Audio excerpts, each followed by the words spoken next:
রাজধানীর জাতীয় হৃদরোগ ইনস্টিটিউটে সেবা প্রার্থীদের জিম্মি করে ট্রলি, হুইলচেয়ার ও শয্যা নিয়ে রীতিমতো ব্যবসা করছে কয়েকজন কর্মচারী।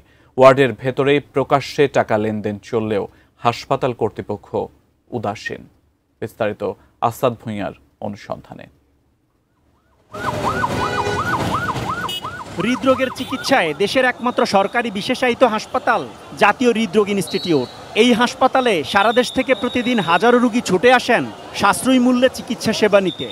এখানে হৃদরোগের জটিল সব চিকিৎসা সেবার মান দিন দিন উন্নত হচ্ছে। তবে এই হাসপাতালের কর্মচারীদের বিরুদ্ধে রোগী ও তার স্বজনকে হয়রানির অভিযোগ অসংখ্য। রোগীদের অসহায়ত্বের সুযোগে ট্রলি ও হুইলচেয়ার এবং বেড বাণিজ্য করে কিছু কর্মচারী।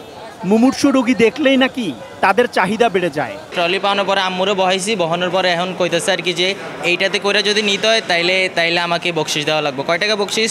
প্রথম চাইছি 500 টাকা। আম্মু পুরো অসুস্থ, ওরা অসুস্থ দেখে আরও বেশি টাকা আরও চাচ্ছে। আমার রোগী অবস্থা ভালো না, তো এখান থেকে সিসিওতে পাঠাইছে, আমার থেকে 500 টাকা রেখে দিছে।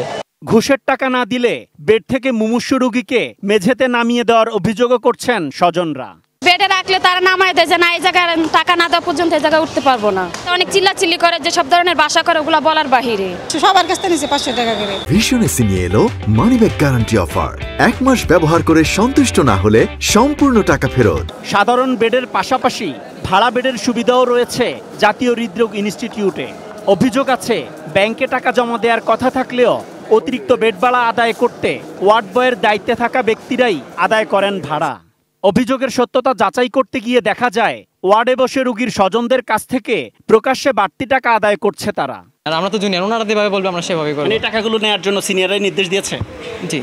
হাতে নাতে ধরা পড়ে নিজের অন্যায় স্বীকার করেন ওয়ার্ড ইনচার্জ আব্দুল করিম। আর হবে না, টাকা রোগীর লোক রোগী টাকা জমা দিবে, আমার এখতিয়ার নাই। আমি তো কাজ করি। তাহলে আপনি টাকা কেন নিচ্ছেন? নিব না, জান। এই অনিয়মের তথ্য জানেন না বলে জানান হাসপাতালের উপপরিচালক ডাক্তার মুনির আহমেদ খান। ব্যাংক ছাড়া টাকা লেনদেন করার সুযোগ নেই, এরকম কোনো অভিযোগ আমি এখানে জয়েন করার পরে আমার কাছে এরকম আসেনি। যদি আসে আমরা সেটা ব্যবস্থা নিই।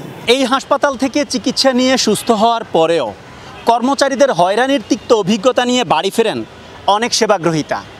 তাদের প্রত্যাশা, হয়রানি বন্ধে দ্রুত ব্যবস্থা গ্রহণ করবে হাসপাতাল কর্তৃপক্ষ। Asad Bhuiyan, ATN news, Dhaka.